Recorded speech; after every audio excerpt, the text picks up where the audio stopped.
برادرای عزیز، مسئله دومی که گفتن بسیار جوانالی سوال ها، چند سوال است اینجا که سحر میخیزیم احتلامی شدیم. مثال شرایط نیست که آب گرم کنیم، یا اینکه بعض انسان های هستن میگوید با عائلت خانه‌داری میکنی، سحر میخیزی، شرایطی آب گرم کردن نیست، چیکار کنیم؟ تا حد امکان همه شرایط دادرای عزیز استفاده میبریم، همه شرایط، چی با طریق گاز باشد، چی با طریق هیزم باشد، چی با طریق سویت باشد، از همه این اگر محروم باشی و هیچ امکانیت پیدا کردن آب که نباشد، این حالت در شما طهارت خالی کنین، نمازاتون خوانین تا زمانی که با این شرایط برای شما مهیا شدن. شرایط 1 ساعت بعد یا 2 ساعت پس مهیا کی شد، اون زمان غسل کن، باز برای نماز پیشینت دیگر با یک طهارت پره و با یک بدن گویم تازه تو نماز میخوانی. لیکن در حالتی که نباشد شرایط، شما با آب خنک آبازی نکنین که این ضرری در بدن شما میشود. اینجا یک برادر دیگر هم تکلیف کردن در حق همون برادرهایی که در همین مسجد نو، در همین ساختمان نو سهم گذاری دارن، در حقشان دعا کنید. گفته اینجا یک چند برادرها را من نام میگیرم، در حقشان دعا میکنیم، اگر چندی که خیلی زیاد هستند. برادرمان حاجی عارف، خدا در عمر و جانش برکات دهد، که حتی در همین مسجد پهلوی نوی که کردیم خیلی سهم گذاری کلان کردن، در این اطراف در این هم کمک ایشان وجود دارد.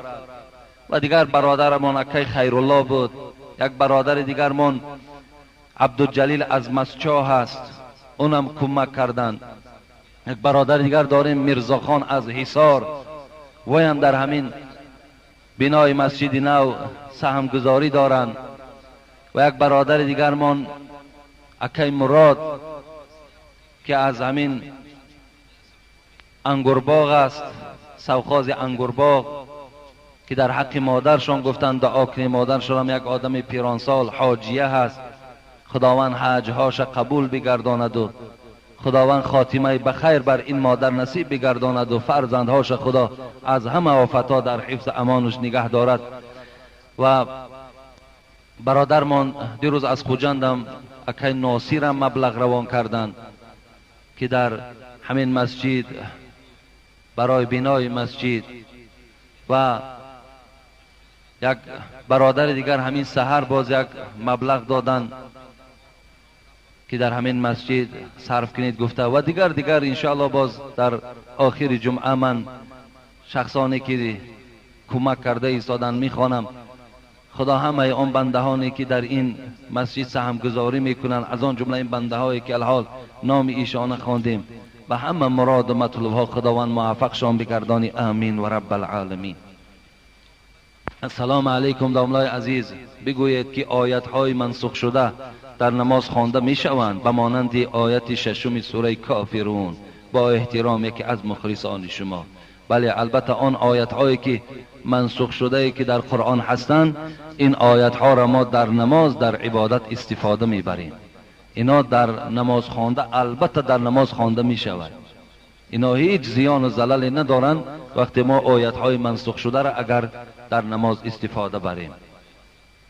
خب، السلام علیکم حضرت داملا. آیا ما از بعض داملاها تبرک گفته چیزی میگیریم؟ آیا درست است یا نادرست؟ یعنی در مردم ما و شما هم کلمه تبرک استفاده می شود. تبرک اصلا خودش کلمه عربی هست، معنای برکات را دارد، معنای مبارک را دارد، معنای هدیه را دارد، معنای تحفه را دارد. تبرک. حضرت عروه که در صحیح بخاری روایت می شود میگوید که در یکی از جنگ ها حبیب خدا وقتی که آب دهانشان می پرتافتند، آب دهانشان که می پرتافتند، آب دهانشان که می پرتافتند، آب دهانشان که می پرتافتند، آب دهانشان که می پرتافتند، آب دهانشان که می پرتافتند، می پرتافتند، در جنگ نه بلکه در صلح حدیبیه وقتی آب دهانشون که در صحیح بخاری وارد میشه میپرتافتند، صحابه های گرامی میگوید دستهاشون پهن میکردن که همین آب دهان پیغمبر در زمین نزنه. در دستهاشون میگرفتن و در رخساره هاشون میمالیدن. یعنی این تبرک جستن هم از روی این حدیث های رسول اکرم صلی الله علیه و سلم برای ما و شما سنت شده است. و حتی حضرت انس هم میگوید که در حجة الوداع، آخران حج که حبیب خدا حافظی میکردن، در همین حج حضرت سرشان تراشیدند. وقتی تراشیدن مویه های دستشان میگوید در دست حضرت ابو طلحه دادند و حضرت ابو طلحه این مویه های سر چیکار کردن؟ میگوید به همه صحابه ها تقسیم کردن که به هر کدام او یک تاری و دو تاری از موی پیغمبر خدا رسید. اینم با حیث یک چی بود؟ با حیث یک تبرک بودند که با صحابه های پیغمبر خدا تقسیم میکردند. حضرت عایشه صدیقه میگوید که وقتی حبیب خدا از دنیا گذشتند، جامه مبارک میگوید در خانه من بود. هر آدمی که بیمار میشد این جامه مبارک ما میشستیم، آب او را برای دعوا برای بیمارها میدادیم. اینم به حیث چی بود؟ به حیث تبرک بود. از این خاطر امام نووی در شرح شارح صحیح مسلم میگوید تبرک جستن به خاطر انا همین حدیث حبیبی خدا از لباس آدمای صالح و عالم ها هم جایز است گفتن که را امام نووی شارح صحیح مسلم هم اجازت دادن.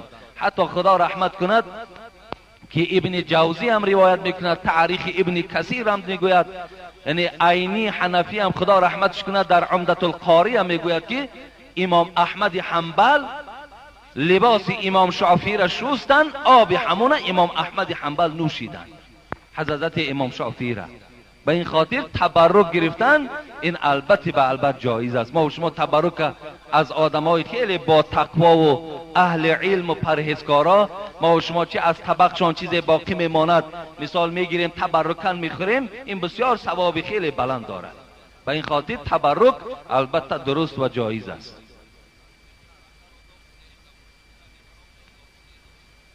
السلام علیکم برادر عزیز اکای حاجی میرزا، خداوند پدر و مادر شما را عمر دراز و تنی صحت نصیب گرداند که چنین فرزند صالح را به دنیا آوردند. برادر عزیز از شما خواهش دارم که با یک سوال من که نافهمه هست جواب گویید. مادر من 5 وقت نمازش را میخواند، روزه های گوناگون میدارد، لیکن وی با فرزندهای خود را فقط دعاهای بد و میگوید که در دهن شما فلان و بهمدان کنم که ما شیر این مادر را همه فرزندان خوردیم. میگوید که مادر خوک شد، خوب وانیش کن، آخر ما فرزندانش همه نمازخوان و اسلام شناس هستیم. ما میگوییم که این رفتار شما نادرست است و این نمیفهمد. با چنین مادری که ما فرزند او هستیم چگونه رفتار کنیم؟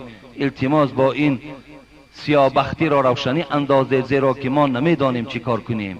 این سوال را به آیت های قرآن و احادیث های نبوی فهمانید که ما برادران همه کسیته های شما را گوش میکنیم و در آخر در حق این مادر عزیز ما دعا کنید که خداوند مهر فرزندی را در دل و ایمان او جای کند و در حق ما نیز دعا کنید که ما برادران مسلمان های شما هست، مخلصان شما هستیم. راستی بار این گونه متن ها را، این گونه جمله ها را انسان وقتی میخواند باور کن والله که خیلی ناراحت میشویم، خیلی ناراحت میشویم وقتی که مادر یا پدر فرزند را حقارت میدهد. وقتی مادر دهان چی دختر باشد چی بچه نام میگیرد، این خیلی گویم از ایمانداری و از خدا ترسی خیلی و خیلی دور است. افسوس که حبیب خدا در حدیث های مبارک گفتن مادرت را بعد از آن پدرت را خدمت کن. گفتن مادرت را بعد از آن پدرت را. لیکن مقصد از مادر، وقتی ما مادر میگوییم مقصد از مادر چی میبراید؟ تربیت کننده. مقصد از مادر چی میبراید؟ آداب دهنده. مادر وقتی میگوییم مادر شخص باید باشد که همیشه در بهبودی فرزند کوشش کننده باشد. بهترین تربیت کننده این فرزند آشنا و شناس میکردگی به سوی خدا باشد. وقتی این گونه مادر این گونه معامله را به فرزند میکند، آیا نمیداند که برنامه اسلامی را وی ویران کرده است؟ آیا وی نمیداند که از نام این گونه مادر نام مادریش خط زده می شود؟ چگونه ای که عالم ها در نزد خدا قدر دارند، قیمت دارند، لیکن عالمی با عمل باشد. عالمی بی عملی که برای خیانت اسلام و برای گویم طله و تاراج و برای گویم فقط راحت خودش در بین مردم اگر زندگی کند، این گونه عالم در نزد خدا قدر و منزلت ندارد. و این چونین آن مادری که حقارت دهنده فرزند باشد، این چونین مادری که آزار دهنده و گویم که دشنام کننده فرزند باشد، وی مادر نیست. وی گویم یک میکروبی هست که وی ضرر او فرزند به فرزند، نبیره به نبیره تاثیر میکند. به این خاطر این دادرای عزیز ما چیکار کنیم که خداوند در قرآن احترام پدر و مادر را بالای همه ما و شما فرض گردانیده است، لیکن ما او را دشنام نمیدهیم. لیکن آنچنان مهربانی که به اون مادرای غمخوار داریم، به این گونه مادر و پدر ما غمخواری نمیکنیم. چگونه ای که اونها بی رحم و بی انصاف نسبت فرزندان، ما نیز نسبت اونها بی رحم و بی انصاف هستیم، لیکن دشنام شو نمیکنیم.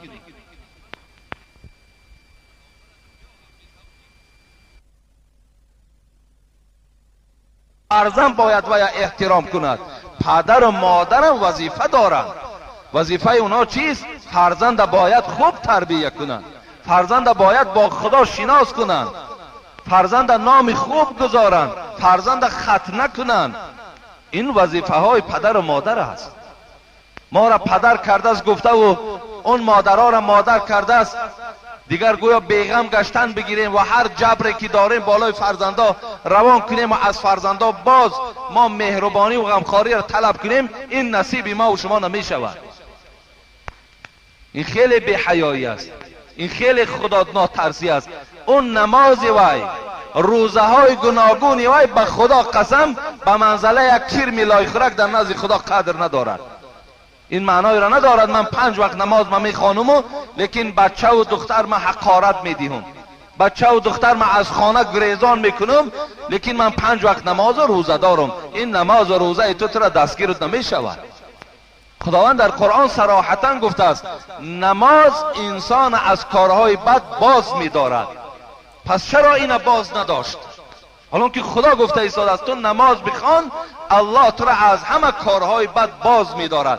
معلوم میشد که نماز این دروغ است، نماز این از برای خدا نیست. اگر نماز از برای خدا میشید، این در دهن فرزند و دخترش دشنام کننده نمیشد، این بلکه مهربانی میکرد. حیف این چنین مادر و این چنین پدر. نام پدری و مادری را به خدا قسم این دو طایفه حرام میگردانند.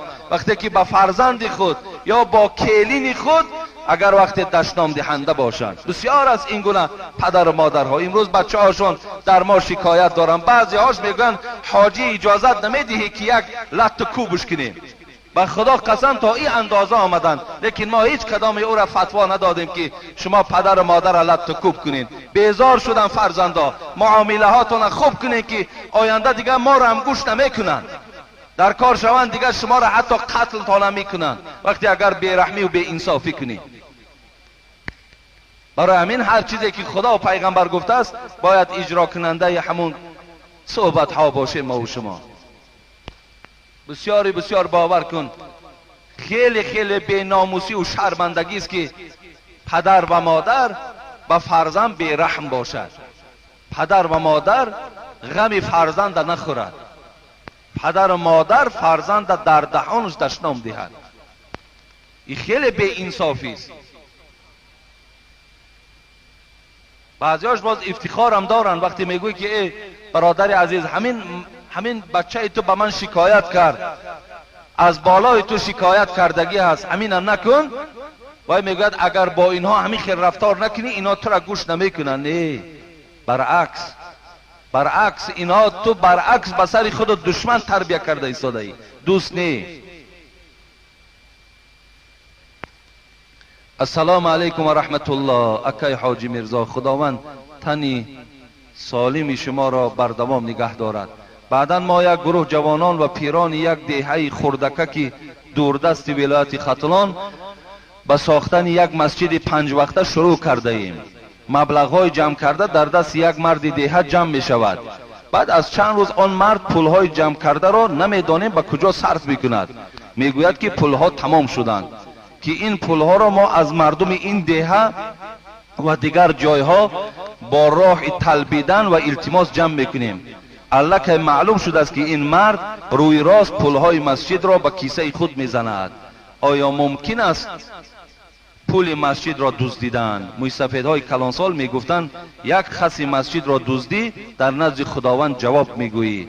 از شما خواهش دارم که با ما این نقطه را فهمانید و در حق ما دعا کنید که ما زود و سبک این کار خیر را انجام دهیم. جوابش را این جمعه گویید که در کسیت ثبت شود و این مرد شنود، زیرا که به شما اعتقاد دارد. بسیار اعتقادهای ما را میگن به تو اعتقاد دارد عرق میخورد، به تو اعتقاد دارد زنا میکند، به تو اعتقاد دارد ای مسجد پولش میدزدد. هیچ خیلی اعتقاد است. و کسی به ما اعتقاد دارد، به ما اخلاص دارد، تا امروز هیچ کدام او را ما به عرق نوشی و او را به زناکاری و او را به آدم کشی و او را به دزدی هیچ وقت دلالت نکردیم. برعکس از اینها ما اونها را باز داشتیم. این اعتقاد ندارد، دروغ میگوید. اگر این اعتقاد میداشت این جنایت وزنین در دست نمیزد. در هر یک مسجدی که اگر دزدی برپا شد اون مسجد آباد نمیشود هیچ وقت. هر یک مبلغی که از شما می آید الحمدلله که وقتی که جای خودش در صرف می شود همون کار فیض دارد، برکات دارد. برای همین این کسی که البته پول مسجد خیانت میکند، پول مسجد مثال گویم در هر جایی که خواهد صرف میکند، این دور نارفته البته جزای اینا میگیرد، جزاش میگیرد. در مردم تاجیک ما و شما یک مثل است که میگن که دزدی و غریب پس همون نجاست خر است. مقصد نجاست خر چی را میپوشاند؟ روز از روزها او دزدی و آشکارا میشود، روز از روزها شرمندگی او البته در بین مردم اعلان می شود.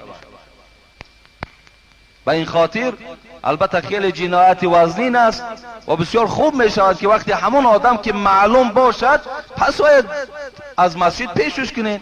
از مسجد پیش هم که نکردین همون مسئولیت از گردن او بردارین. تمام یک آدم با خدا ترس ایماندار ده همین وظیفه را سپارین، انشاءالله همه مسجدتان هم آباد می شود، همه دهتان هم آباد می شود، همه کاراتان بخیر انجام می یابد. بسیار از یک برادر دیگر بر من شکایت کرد که در محله ما وقتی که همین سوم جمع کنی در جنازه می شود، همون پیشوایی که داریم قریب 50% همون پول می گیره. چخیلی کنیم؟ آخه من گفتم من نه یگان سوتم، نه پرکرارم، نه یگان قاضیم، او را ما اهل محله حل میکنه. میبینین امو را که مثال دیدین در همین حالت در بین مردم در کار شود، امو کیسهاش برآورده مثال در بین مردم گوین که مرحمت اینا برادر ما پیشوا اعتقاد کرده مثل همون سلمان فارس. وقتی من جمعه گذشته اسقف ده وقتی که آمد شاگرد ایستاد، وقتی از دنیا گذشت چیکار کرد؟ مردم آمدن پیشوا دبدبه خواستن جنازش کنن، گفت این پیشوای شما خیانت کردگی است. گفت چی خیانت؟ گفت پولایی که از شما میگیری برای دادن مردم و یا ذخیره کردگی است. وقتی میکاون 7 صندوق پر طلا هست، یعنی هیچ پول چیکار نکرده است، به کسی نداده است. مردم چی حکم کردن؟ و یا همون مردش در دار کشال کردن، سنگسارش کردن، گفتن تو را هیچ وقت ارزنده خاک نیستی.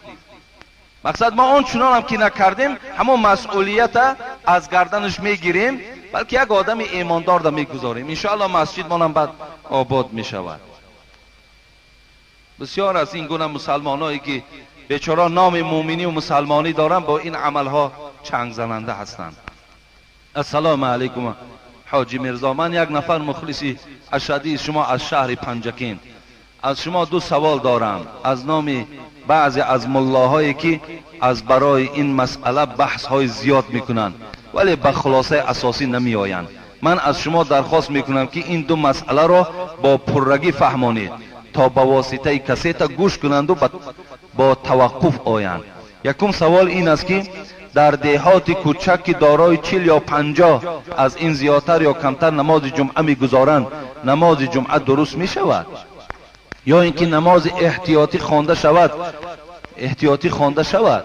سوال دوم این است که معاویه ابن ابو سفیان که به حضرت علی دشمنی داشت و جنگ ها میکرد، با سبب دشمنی که با خاندان پیغمبر میکرد، حتی در بعض تاریخ ها آمده است که به فرمان معاویه امام حسن مجتبی را زهر دادند.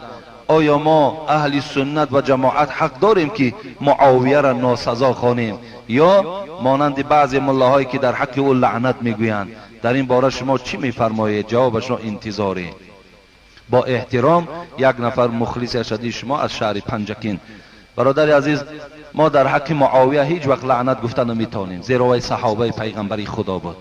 اگر چنده که وی با علی جنگ داشتن، اگر چنده که بعضی روایت ها امام حسن هم که از دست ایشون زهر دادگی باشد، اگر چنده که از دست فرزند او یزید امام حسین هم کشته شده باشد، لیکن وی صحابه پیغمبر بود. ما هیچ وقت ولا تسبن احدا من اصحاب حبیب خدا تاکید کردن هیچ وقت صحابه های مرا دشنام ندهید.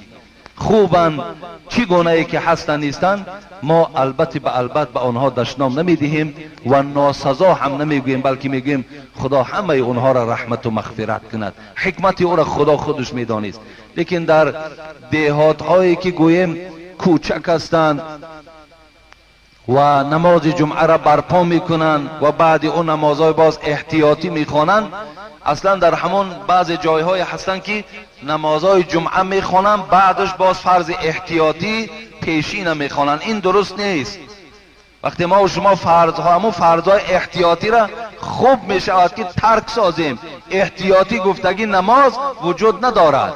اگرچه بعض فقهای ما و شما گفتند، لیکن خدا رحمتشان کنه در زیر این بگویم عباره ها و جمله ها یگان سند وجود ندارد. به این خاطر بهترین صورتش همین است که ما فرضای احتیاطی را از بعد جمعه نخوانیم. وقتی فرض احتیاطی میخوانی تماما جمعه را نخوان، یا میخوایی که جمعه خوانی فرض احتیاطیش ترک کن. یک نماز همین در روز جمعه به ذمه ما و شما فرض است و خلاص. لیکن در دهات نماز جمعه فرض نه آمده است. از این خاطر لیکن آمده اگر ادا هم که کنن جمعه را گویم در شهرها، این چی است؟ نمازشون درست می شود. چگونه یک آدمی که پای درد است، اگر وی نماز جمعه از گردن او ساقط است، لیکن با همون درد و مشقت آمده جمعه را خواند، برابر ما و شما ثواب میگیرد. این چنین همون کسانی که در دهات زندگی میکنن و نماز جمعه به آنها فرض نیست، آمده جمعه را در اینجا اگر ادا کنند، ان شاء الله برابر ما و شما ثواب برخوردار می شود.